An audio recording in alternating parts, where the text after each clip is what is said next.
Tu destruirá os santos do Altíssimo, e cuidará em mudar os tempos e a lei. E eles serão entregues na sua mão por um tempo e metade de um tempo. Mas o juízo estabelecer-se-á, e eles tirarão o seu domínio para o destruir e para o desfazer até o fim. Amém. A gente já viu aqui algumas características colocadas por eles aqui. Então, a gente já viu que agora ele ia fazer o quê? Ele era diferente, era mais forte, parecia mais o quê? Robusto, concorda? Que ele falou que esse esmaga mais do que os outros, está esmagando tudo. Ok. A gente viu aí desse poder, surgiu essas brigas aí dos 10, repartiu. Desses 10 chifres, a gente viu que um que surgiu derrubou 3, e aí ele fala que 3 renos caiu, ok? A gente viu que esse era um diferente, porque ele proferia palavras contra o Altíssimo, ok? Então nós vimos isso. Nós vimos que ele ia magoar os santos do Altíssimo, ou seja, aqueles santos de Deus seria perseguido, magoado por esse poder. Correto? A gente vê isso daí no versículo 25, 24 para 25. Ok? No 25 também fala que ele ia cuidar de mudar os tempos e a lei. Outra característica, no 25 mesmo já traz, que os santos lhe serão entregues por quanto tempo? No versículo 25, a gente vê isso daí. Por 3 tempos e meio. Ok? Acharam aí no versículo 25 a parte que seria entregue 3 tempos e meio. Tá bom? Seria entregue os santos para ele. E no versículo 26, ele fala que um tribunal tiraria o seu domínio e o destruiria. Ok? A gente pegou as características desse daí. Vamos ver algumas características dele. Os 3 tempos e meio. 3,5. O que significa isso, Alisson? 3 anos, ok? 3 anos e meio. Tá bom? Alisson, mas 3 anos e meio é o quê? 3 anos e meio significa o quê? Como é que eu sei que 3 anos e meio dá que tempo? É só você multiplicar 3 anos e meio que você vai chegar num 42 meses. É a mesma coisa. 3 vezes 12, 36, com mais meio, né? Que são mais 6 meses, ok? Vai dar o quê? 42 meses, tá bom? Então, só para você ver, porque esses números vão aparecer para a gente não confundir e para a gente ver que é a mesma coisa, tá? 42, se a gente multiplicar por 30, que é a quantidade de dias para a gente transferir para dia, vai dar 1.260 dias, tá? Para que, Alisson, para isso? Porque a gente vai ver a profecia mais para frente. Então, eu só estou dando umas pintadas aqui, umas destacadas, ok? Para a gente gravar isso, porque a gente vai ver nas profecias mais para frente, nessa mesma profecia, continuidade dela, esses números e a gente vai trabalhar com isso. Mas o que a gente está frisando hoje é o quê? Algumas características desse chifre pequeno, tá bom?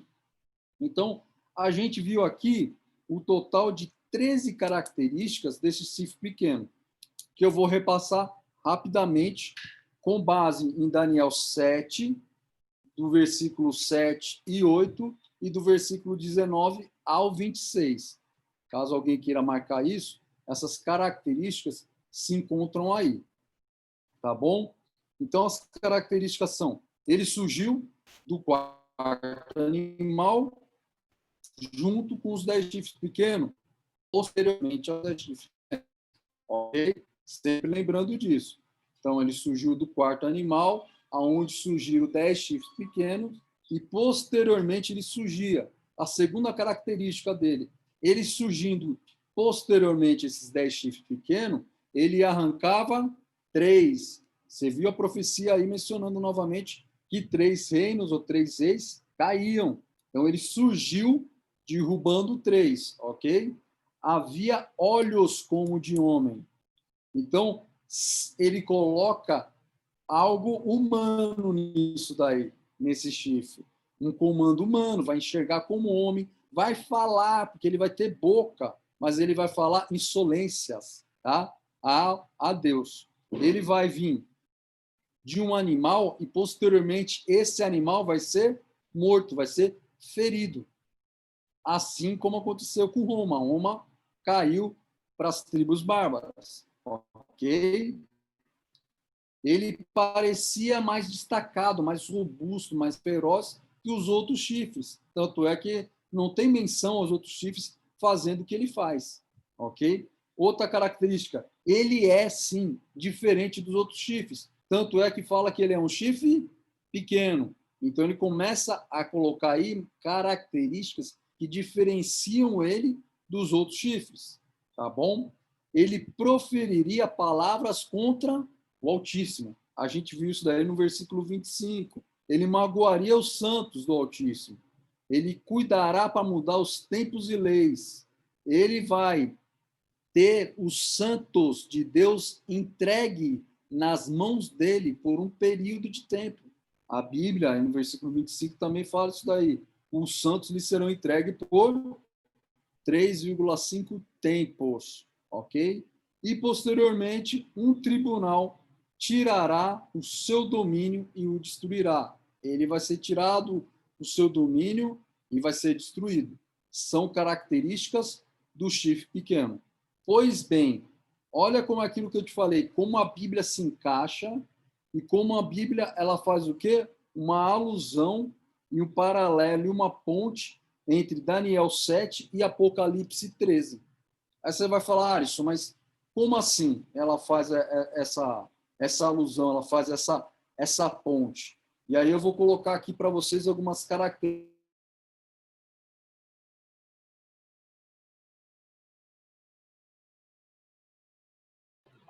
Acho que cortou, Alisson.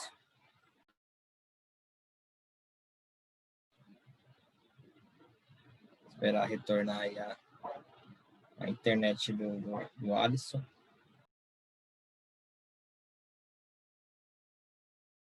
Sua Bíblia, se você quiser abrir. Alisson, cortou. Tá? Perdão. Acho que cortou. Cortou. Eu estou trazendo aqui as similaridades agora que a gente vai ver daquilo que eu falei, de Daniel com Apocalipse, tá bom? Essa junção dos dois que eu falei no início do nosso estudo, que é importante para nós vermos que a Bíblia é uma só. Não acreditem em evangelismo ou teorias que tirem pedaços da Bíblia, como a gente já viu que a própria Bíblia fala contra isso em Apocalipse 22, 18 e 19, e fala que ai daquele que vai perder o reino do céu se fizer isso, acrescentar ou tirar palavras, ok? Então vamos ver como é que a Bíblia se junta. Então, se vocês abrirem a sua Bíblia em Apocalipse 13, vocês pegarem a Bíblia de vocês e abrirem agora em Apocalipse 13, versículo, eu vou para o versículo 18, tá? Então, Apocalipse 13, versículo 18. A gente vai ver a profecia, olha como que é o Espírito Santo trabalhando. A profecia que foi dada para Daniel é uma profecia dada também para João. Olha como é que João descreve e olha como elas se unificam, tá bom? Então, lá, em Daniel 7, que a gente leu, versículo 8, a gente viu dos olhos como de homem. Em Apocalipse 13, versículo 18, fala de um poder que tem número de homem. Lembra que eu expliquei para vocês? Está trazendo um chifre com características humanas, ligado ao humanismo, ok? Vamos lá. A gente viu também em Daniel 7, 8, que tinha boca que falava com insolência. Acha aí o versículo 5 de Apocalipse 13. Se você pegar e você ler, você vai ver que a síntese disso é boca que falava blasfêmia.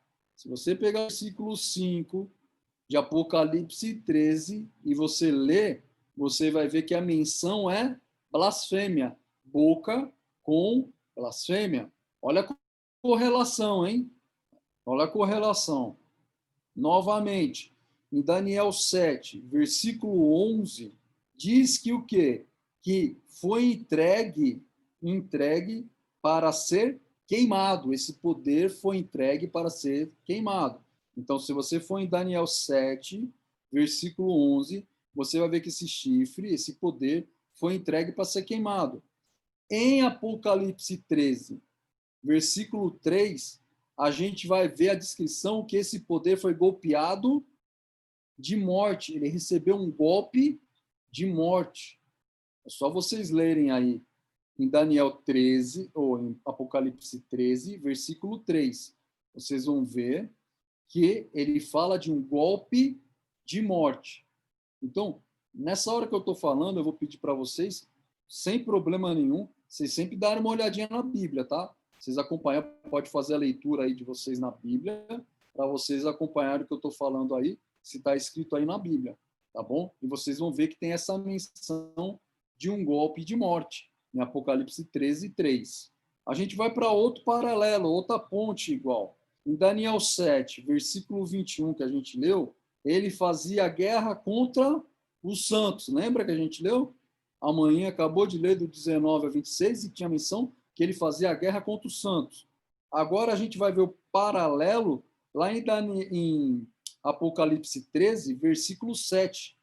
Vai falar que ele pelejava contra os santos.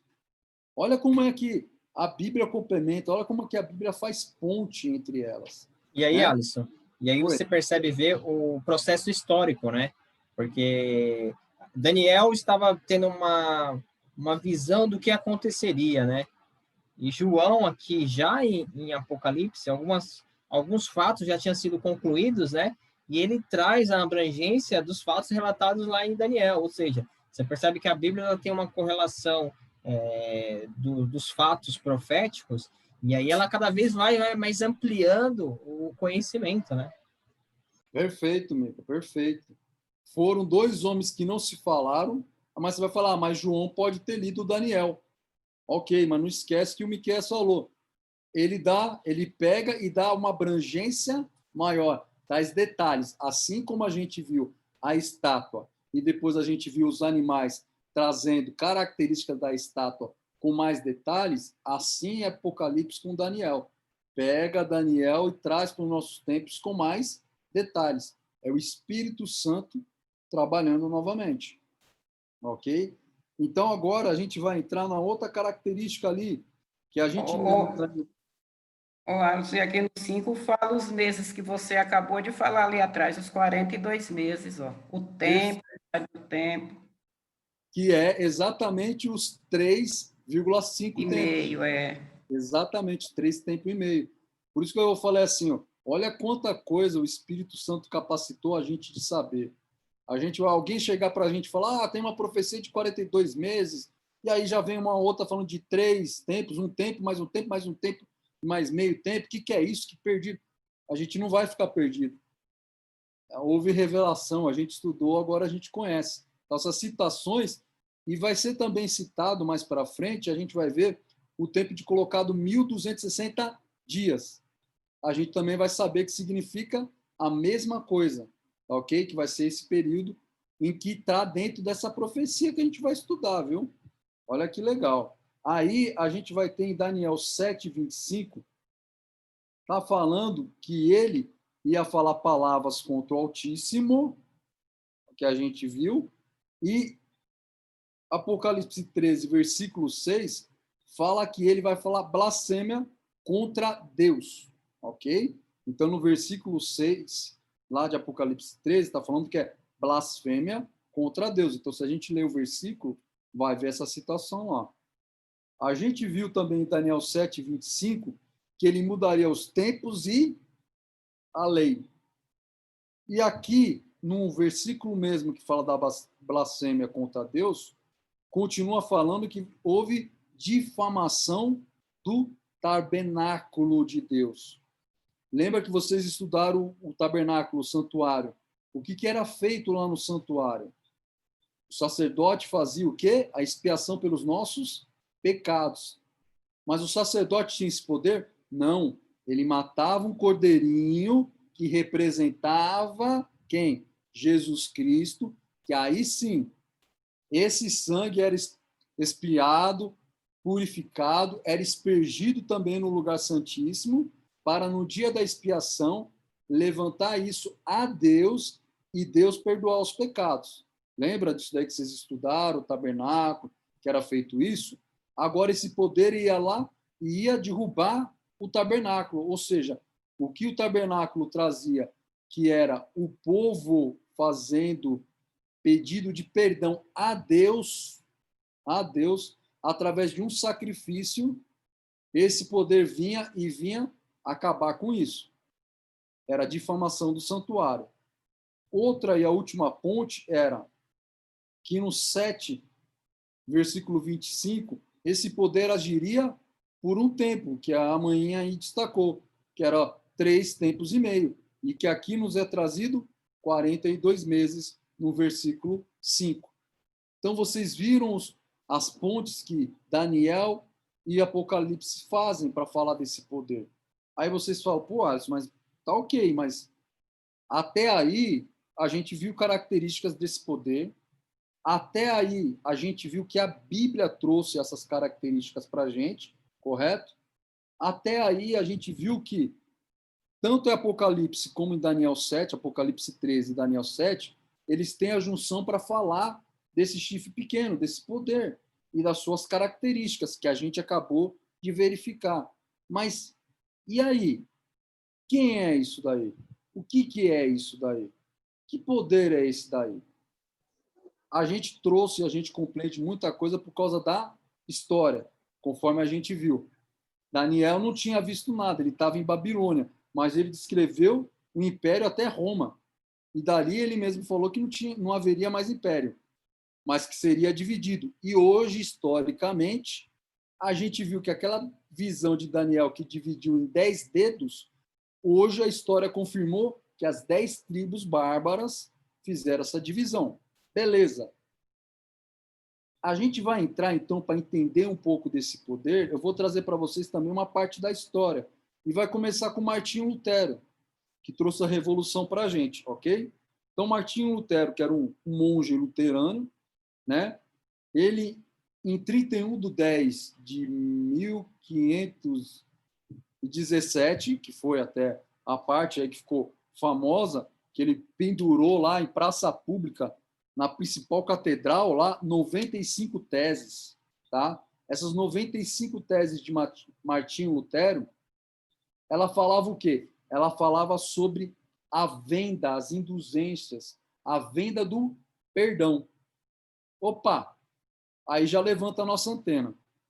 Venda do perdão. Esse poder, ele tem uma característica que era o quê?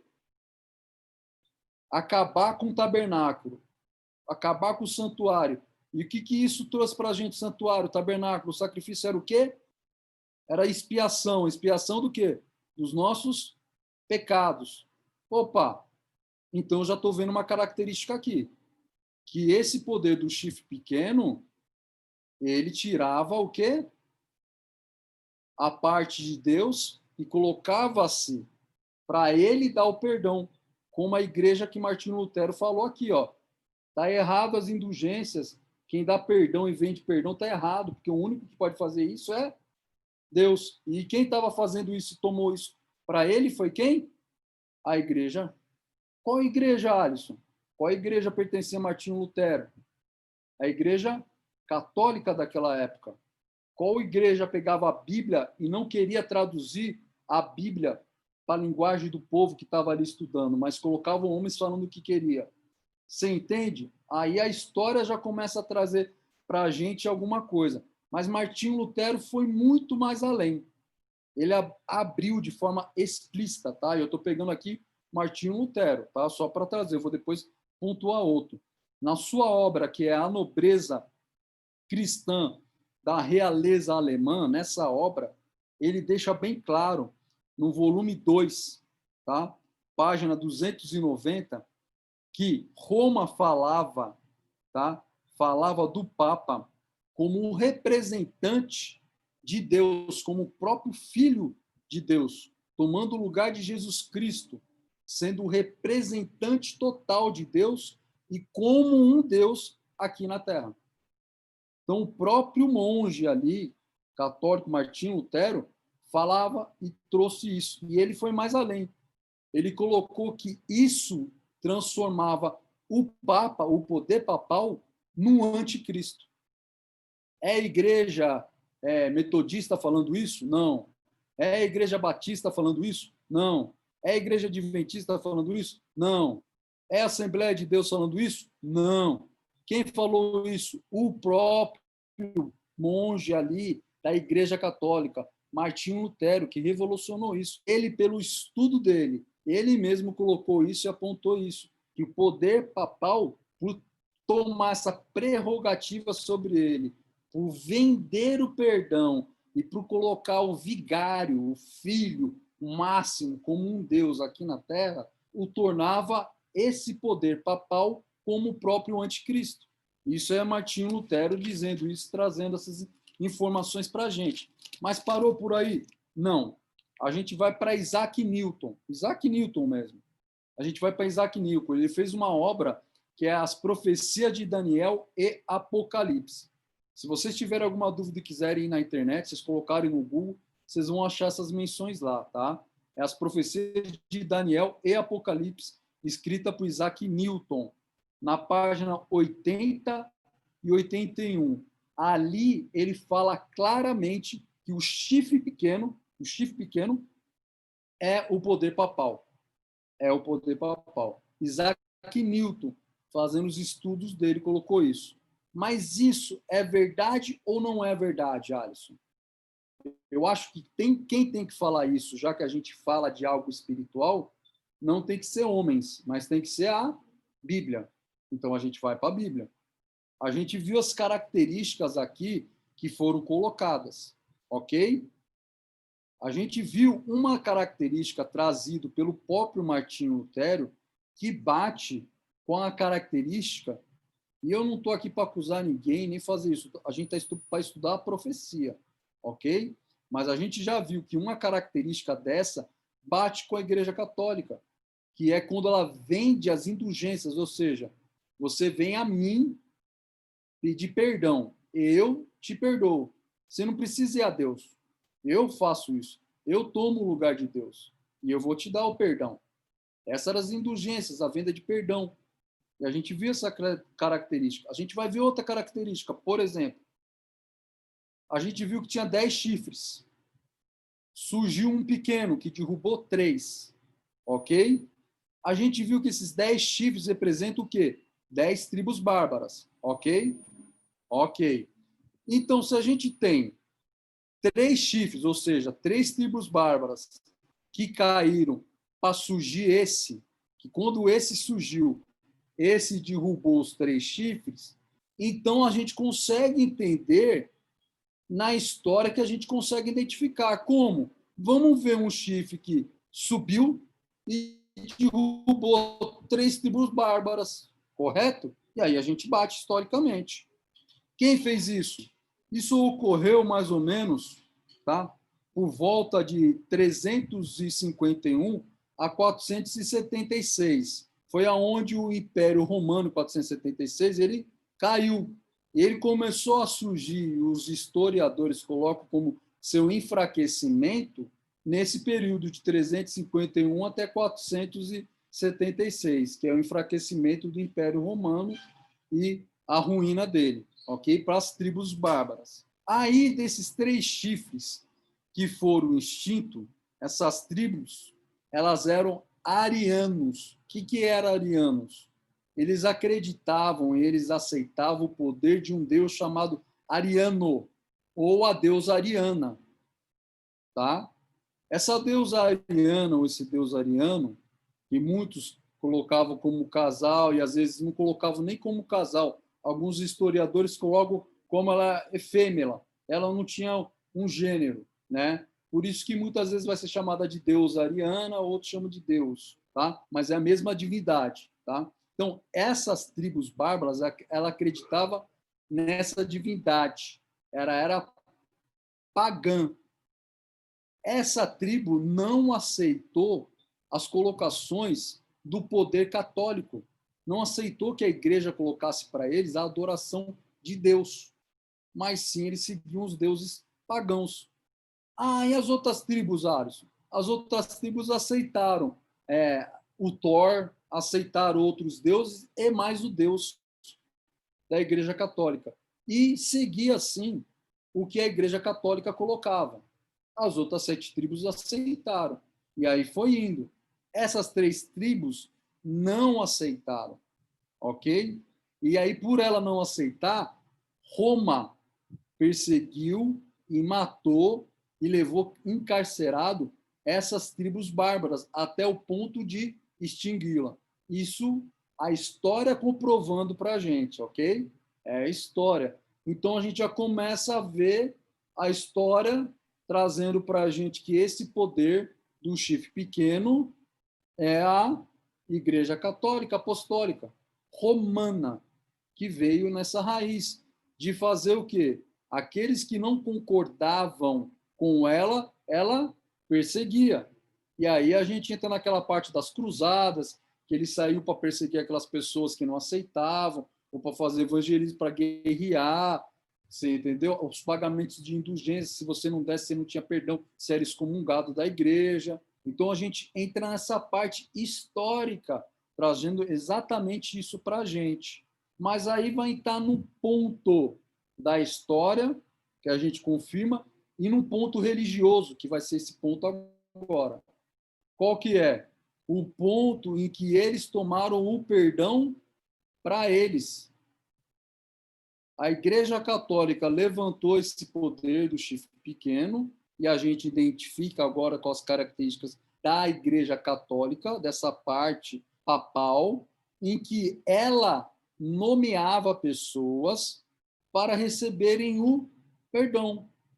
Então, eu vou lá na paróquia ou na igreja e vou confessar para o padre ou para o bispo que lá estiver, né? Dependendo aí do tempo que a gente é. Hoje a gente chama de padre, antigamente o pessoal tinha os bispos, alguns padres também, mas a maioria é bispo. Elas iam até lá, entravam no confessionário, que era dentro da igreja, e confessavam o seu pecado. E o que o padre fazia, ou o bispo?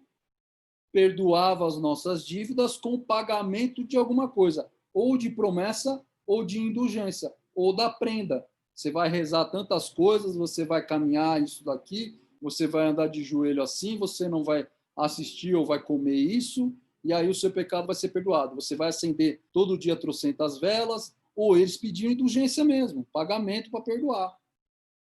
Isso daí a gente viu, isso daí ocorre. E isso daí era o quê? Tomar sobre ele o que era de Deus. Mas, Alisson, é isso mesmo? É.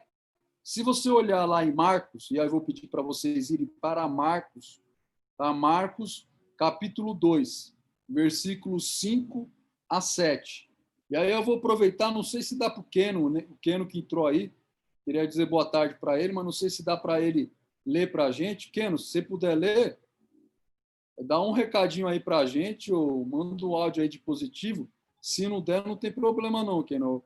Eu peço para outro, mas se der, eu ia querer que você lesse para a gente, mano. Ele vai ler aqui, então, positivo. Keno, eu vou pedir para você ler para a gente Marcos 2,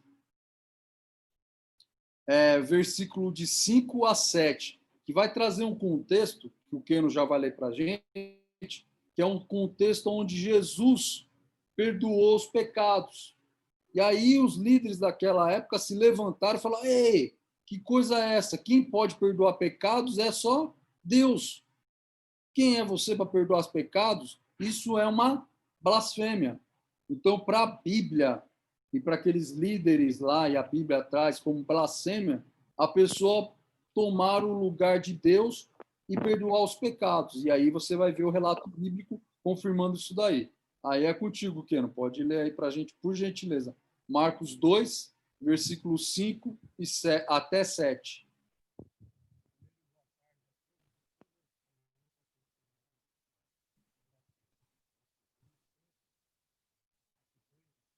O Keno, parece que tá sem áudio, cara. Agora acho que vai, hein? Tá com áudio? Tá me ouvindo? Tá baixo. Bem baixinho. Acho que melhorou. Melhorou, vê aí. Ah? Melhorou. Ah, tá. Então, boa tarde a todos e todas. Diz assim, vendo-lhe a fé, Jesus disse ao paralítico, filho, os teus pecados estão perdoados. Mas alguns dos escribas estavam sentados ali e arrazoavam no seu coração. Porque fala ele deste modo?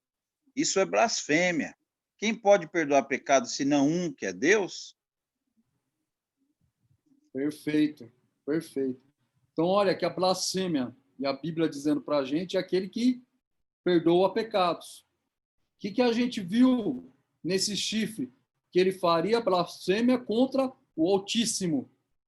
Então, a gente já começa a ver características desse poder do chifre pequeno e a gente já começa a identificar quem é o poder que é colocado como do chifre pequeno.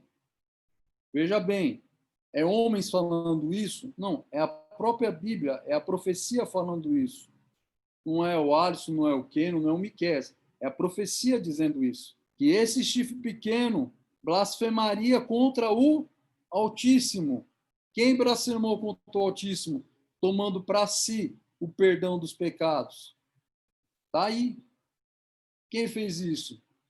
Qual o poder que surgiu nessa época e fez isso? Qual o poder que, conforme a gente leu em Daniel 7:25, perseguiu os santos do Altíssimo? Qual o poder aprisionava os santos do Altíssimo que discordasse dele e levava ele para ser morto, ele em arena para ser devorado, levava cristãos para serem devorados? Qual o poder que fez isso? Vocês entendem? A própria história mostrou para a gente isso. A própria história novamente mostra quem está fazendo isso. E aí eu vou além aqui, se a gente pegar, e aí eu vou pedir para o Claudião, se você puder ler para a gente, puder colocar aí em 1 Timóteo 2:5. 1 Timóteo 2:5. A gente vai ver quem é o único mediador. Não tem mais nenhum mediador. Não há mais nenhum mediador. Não adianta eu buscar homens para perdoar o meu pecado. Não adianta eu buscar santos para perdoar o meu pecado. Só há um mediador. Não adianta uma igreja se levantar e dizer, Alisson, adore esse santo Miqueias, porque ele vai mediar entre você e Deus. Você não está fazendo nada de errado, porque ele é o mediador. Não adianta. A Bíblia fala se existe mais de um mediador e quem é esse mediador. Não adianta chegar para mim e falar, Alisson, sua filha está doente, vá lá e acende uma vela todo dia para o Santo Keno, porque o Santo Keno vai te representar e vai mediar você com Deus. E faça isso que sua filha vai ser curada. Não adianta. É a palavra de Deus que fala o que é verdade ou o que é blasfêmia. E aí a gente vai ver nesse capítulo aí quem é um único mediador. Por favor, Claudião, pode ler aí para a gente. 1 Timóteo 2:5, né? Isso. Porque há um só Deus e um só mediador entre Deus e os homens, Jesus Cristo, homem. Acabou. Tem outro mediador para a gente?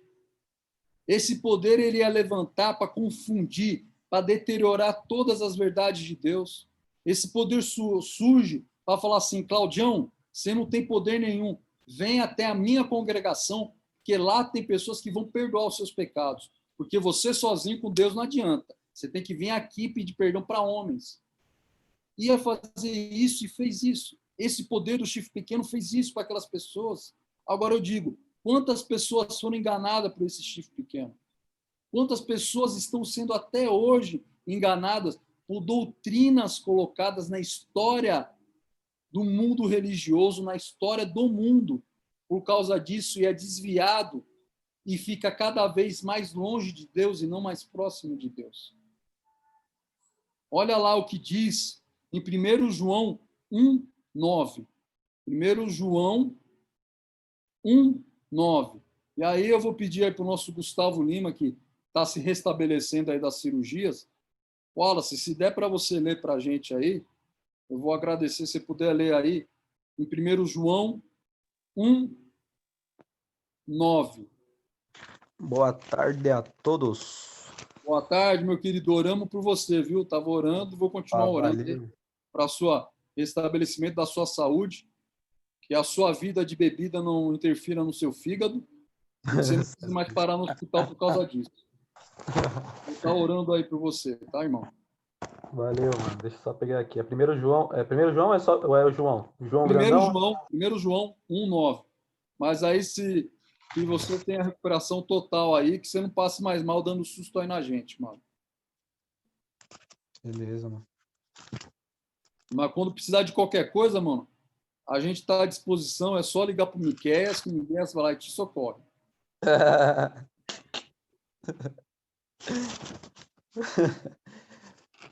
Beleza, 1 João, capítulo 1, versículo 9. 9. Se confessarmos os nossos pecados, ele é fiel e justo para nos perdoar os pecados e nos purificar de toda a injustiça. Amém. Amém. Olha o que a Bíblia coloca. Não é muito mais fácil o que Deus colocou, o que Deus ensinou? Hoje nós batalhamos por uma confusão histórica de religiões, porque houve um poder do chifre pequeno que veio fazer a vontade não de Deus, mas do inimigo. E, infelizmente, por falta de leitura, por falta da gente estar arraizado na palavra de Deus e não nas opiniões ou entendimento humano, a gente falha nisso daí. Que a gente possa ter a nossa espiritualidade arraizada na figueira que é Jesus Cristo.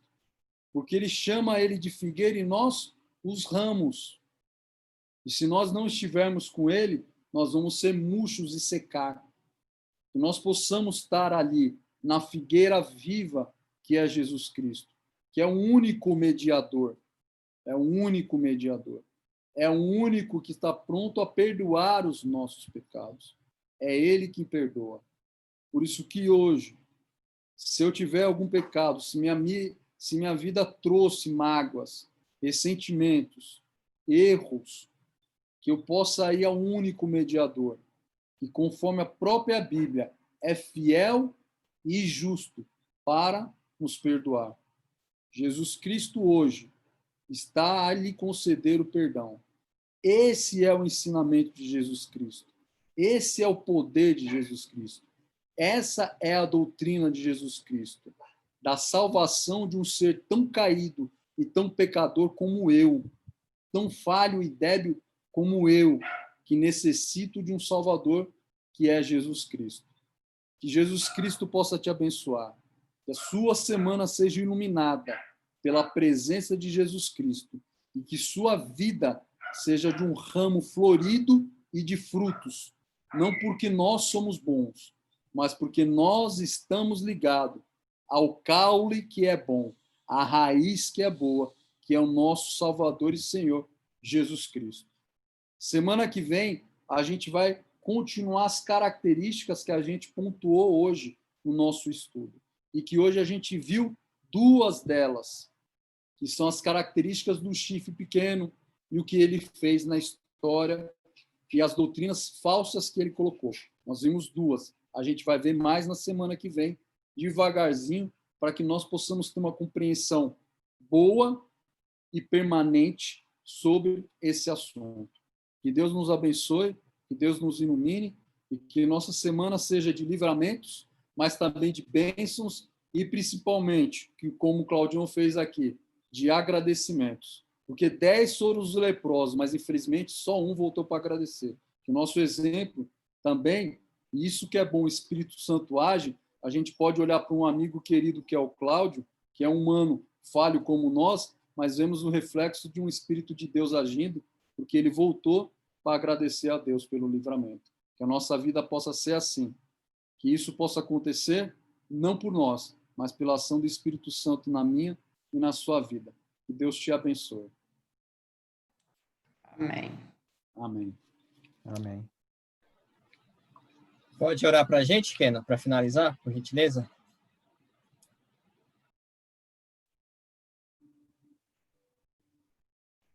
O Keno, nessa hora, falou, mano, eu já dei o descanso, agora que eu vou deitar e comer minha asa de frango, vocês vêm pedir oração? Mas, Keno, a gente não deixa os amigos em paz, não, filho. Você vai ter que orar aí para nós. Falhou, Miquel. Não entendi, é para me orar? Falhou, Miquel.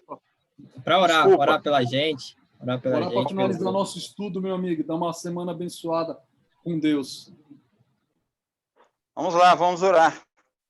Cláudio, Amém. prazer, não o conheço. Deus abençoe pela decisão de estudar a palavra, viu? Amém. Vamos orar. Nosso Deus, obrigado, Senhor, pela oportunidade que nos dá de conhecer mais e melhor sobre o teu caráter contido na tua palavra. Claro que não é um estudo tão fácil, é muito mais profundo do que, muitas vezes, o que se ouve pregado nas igrejas, mas é importante e necessário para a gente compreender a essência do teu caráter e a importância que o Senhor tem com nós, os teus filhos, para entender sobre o Senhor. Queria continuar abençoando a esses ouvintes a compreender, dando clareza espiritual, dando o teu espírito mesmo, que inspirou os profetas, inclusive a Daniel, a escrever o seu livro. Pedimos a tua compreensão para assimilar toda essa enxurrada de informação passada pelo Alisson. Nos ajude, Senhor, ao Alisson também, ao explanar a tua palavra, e os demais que têm auxiliado nesse estudo, para que pessoas cheguem ao pleno conhecimento da tua verdade. Amém. Não somos melhores do que ninguém, carecemos da tua graça sempre e constante. Entregamos a vida de cada um diante do teu altar, rogando as tuas bênçãos através dos méritos e somente pelo sangue de Jesus, como foi falado aqui, o nosso único mediador, o nosso advogado, aquele que intercede por nós diante do trono da graça. É em nome dele que pedimos hoje e sempre. Amém. Amém. Amém. Valeu. Gente, Amém. obrigado aí. Abraço para vocês, ótima semana. Valeu, Keno, por estar presente aí com a gente também. Deus abençoe aí o seu ministério, sempre aí. Um abraço aí para todos os PM aí que você tem sido capelão aí deles, estado com eles aí, nesses momentos difíceis. Deus continue abençoando o seu ministério, meu querido. Um abraço para todos vocês, galera. Valeu aí, boa Falou, semana. gente. Até semana que vem com a continuação aí dos estudos aí. Sobre esse Valeu. tema. Abençoe. Um Amém. abraço, gente. obrigada. Tchau, tchau. Tchau. Até mais. Tchau, tchau, Érico.